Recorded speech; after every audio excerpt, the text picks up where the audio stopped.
नमस्कार, India daily के digital platform पर आप सभी का बहुत बहुत स्वागत है। मैं हूं आपके साथ गीतू चौहान। उत्तर प्रदेश के मुख्यमंत्री योगी आदित्यनाथ गुरुवार से बिहार विधानसभा चुनाव में अपने चुनावी प्रचार अभियान की शुरुआत करने जा रहे हैं। योगी आदित्यनाथ आज सहरसा और दानापुर में एनडीए प्रत्याशी के समर्थन में जनसभा को संबोधित करेंगे। उत्तर प्रदेश के मुख्यमंत्री योगी आदित्यनाथ बिहार विधानसभा चुनाव 2025 के लिए बीजेपी का प्रचार अभियान गुरुवार को जोर शोर से शुरू करने जा रहे हैं। तो पहले ही दिन वो पटना जिले के दानापुर विधानसभा क्षेत्र और सहरसा जिले के सहरसा विधानसभा क्षेत्र में पहुंचकर बीजेपी प्रत्याशियों के नामांकन कार्यक्रमों में हिस्सा लेंगे। योगी न केवल नामांकन प्रक्रिया में मौजूद रहेंगे बल्कि जनसभाओं को भी संबोधित करेंगे।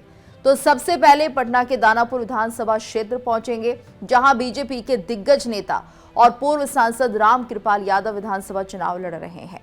तो रामकृपाल यादव इस बार दानापुर सीट से मैदान में है। मुख्यमंत्री योगी आदित्यनाथ उनके समर्थन में एक बड़ी जनसभा को संबोधित कर उनके पक्ष में माहौल बनाएंगे। तो यहाँ पर सीएम योगी आदित्यनाथ एक जनसभा को संबोधित करेंगे और इस सभा में वो रामकृपाल यादव के नामांकन पत्र दाखिल करने के बाद कार्यकर्ताओं और मतदाताओं को संबोधित करेंगे। योगी अपनी सभा में यूपी के विकास, कानून व्यवस्था और एनडीए सरकार की उपलब्धियों को गिनाते हुए नजर आएंगे।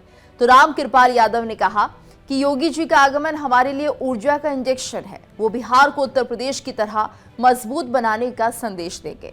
दानापुर के बाद योगी दोपहर में सहरसा जिले के लिए रवाना होंगे और वहां वो सहरसा विधानसभा क्षेत्र के बीजेपी प्रत्याशी डॉक्टर आलोक रंजन के नामांकन कार्यक्रम में शामिल होंगे। डॉक्टर आलोक रंजन एक प्रमुख चिकित्सक और सामाजिक कार्यकर्ता हैं। तो सहरसा बाढ़ प्रभावित इलाकों के लिए जाना जाता है। अक्सर यहाँ पर बाढ़ से लोग प्रभावित होते हैं, इसलिए सवाल भी लोगों के यही रहते हैं कि यहाँ पर इस इलाके का विकास कैसे होगा, लोगों को बाढ़ और आपदा जिस तरह से यहाँ पर आती है उससे कैसे निजात मिलेगी। तो यहाँ बीजेपी विकास कार्य और बुनियादी ढांचे के मुद्दों पर प्रचार कर रही है, क्योंकि इस इलाके का जो विकास है वो बहुत जरूरी है।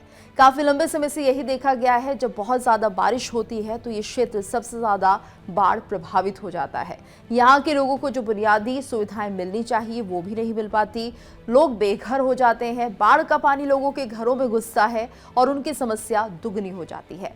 तो सवाल यहाँ पर होने वाली सरकार से यही होगा कि वो लोग जब सत्ता में आएंगे तो क्या कुछ करेंगे। लगातार यहाँ पर प्रचार हो रहा है और जब सीएम योगी आदित्यनाथ यहाँ पर प्रचार करेंगे तो जाहिर सी बात है यहाँ के विकास कार्यों को ही प्रमुखता दी जाएगी। उनकी तरफ से यही बताया जाएगा कि किस तरह से इस क्षेत्र का विकास होगा, कैसे जो बुनियादी जरूरतें हैं वो पूरी की जाएगी। इन्हीं मुद्दों को लेकर सीएम योगी आदित्यनाथ यहाँ पर जनसभा को संबोधित करेंगे। पार्टी नेताओं का कहना है कि योगी यहाँ मतदाताओं से सीधा संवाद करेंगे और एनडीए की योजनाओं जैसे उज्ज्वला योजना, आवास और किसान सम्मान निधि का जिक्र करेंगे।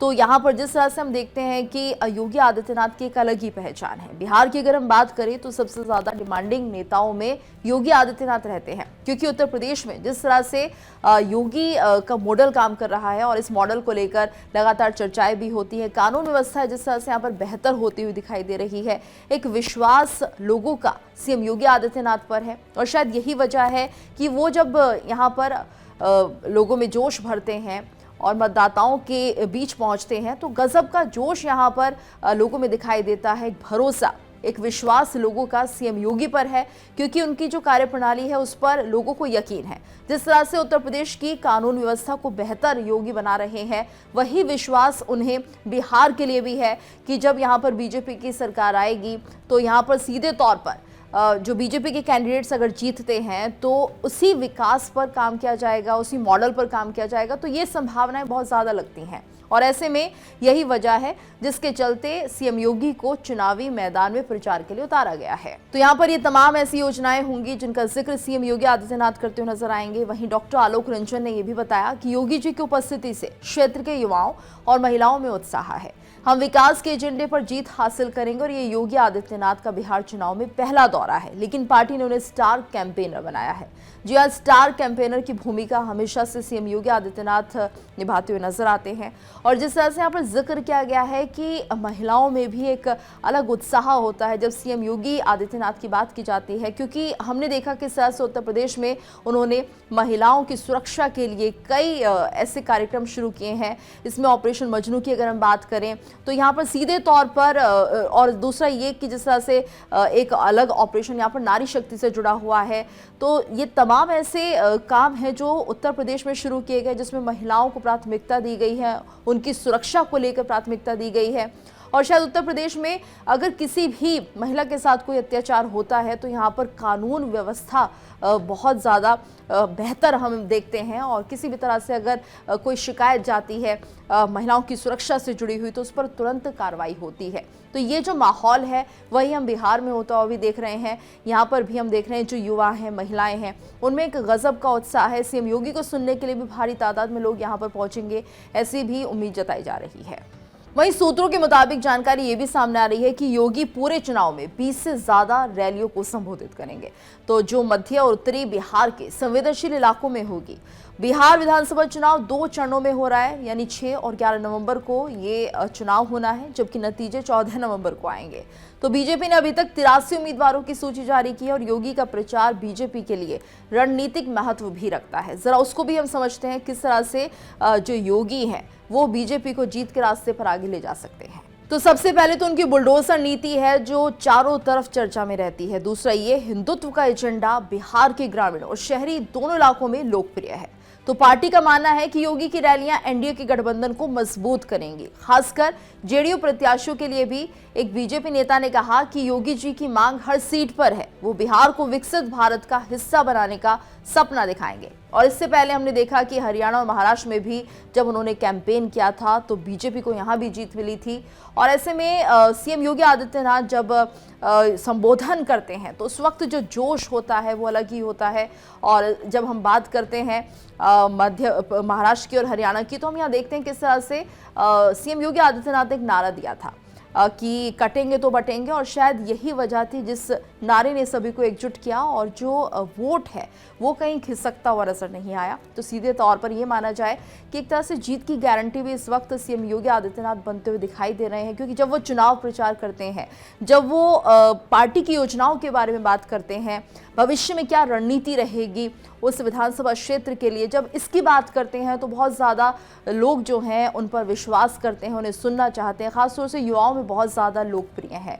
फायर ब्रांड नेता की उनकी एक छवि है जो कि सभी को बहुत ज़्यादा प्रभावित करती है। उत्तर प्रदेश में जिस तरह से हम देख रहे हैं कानून व्यवस्था को बेहतर बनाने की तरफ वो काम कर रहे हैं, धीरे धीरे जो ये लोकप्रियता है सीएम योगी की वो चारों तरफ बढ़ती हुई दिखाई दे रही है। इसलिए जहां भी सीएम योगी प्रचार करने के लिए जाते हैं, हम देखते हैं कि लाखों की तादाद में लोग उन्हें सुनना चाहते हैं, क्योंकि वो बात करते हैं विकास मॉडल की, वो बात करते हैं कानून व्यवस्था की, और सीधे तौर पर एक तरह से हिंदुत्व का जो नारा उनकी तरफ से दिया जाता है वो लोगों को बहुत ज़्यादा प्रभावित भी करता है। तो बहुत ही दबंगई के साथ वो अपनी बात भी रखते हैं। साथ ही वो सुरक्षा नारियों की अगर हो तो उसके ऊपर बात करते हैं, यानी कि महिलाओं को किस तरह से सशक्त बनाना है उसको लेकर विकास कार्य तमाम तरह के जो उत्तर प्रदेश में हो रहे हैं वैसी उम्मीद बाकी राज्य भी लगाते हैं, क्योंकि ये एक तरह से बीजेपी का मॉडल है और एनडीए का हम इसे मॉडल कह सकते हैं, क्योंकि इस बार की अगर हम बात करें तो सीटें 101 मिली है बीजेपी को। तो जाहिर सी बात है बीजेपी और जेडीयू बिल्कुल बराबरी स्थान पर है, और जब सत्ता में एनडीए की सरकार बनेगी तो जाहिर सी बात है कि हम देखें कुछ महत्वपूर्ण पद होंगे जिन पे कि बीजेपी के जो उम्मीदवार हैं वो भी जीतने के बाद जाहिर सी बात है कि कई ऐसे विभाग हैं जो संभालते हुए नजर आएंगे। तो उम्मीदें बहुत ज़्यादा इस बार जो है बिहार वासियों को है, बिहार की जनता को है। शायद यही वजह है जिसके चलते सीएम योगी आदित्यनाथ को यहाँ पर प्रचार के लिए बुलाया गया है। 20 रैलियां वो करेंगे, और किस तरह से कार्यकर्ताओं में जोश भरेंगे ये हर कोई जानता है, क्योंकि उनकी एक अलग ही शैली है। जब बोलते हैं तो एक अंदाज अलग उनका हो जाता है। कई बार हमने ये भी देखा जब संबोधन कर रहे होते हैं तो भावुक भी कई बार हो जाते हैं, लेकिन विकास जिस तरह से उत्तर प्रदेश में वो कर रहे हैं, उन्होंने एक तरह से अपनी एक नीति तय की है कि किस तरह से उन्हें प्रदेश को आगे बढ़ाना है।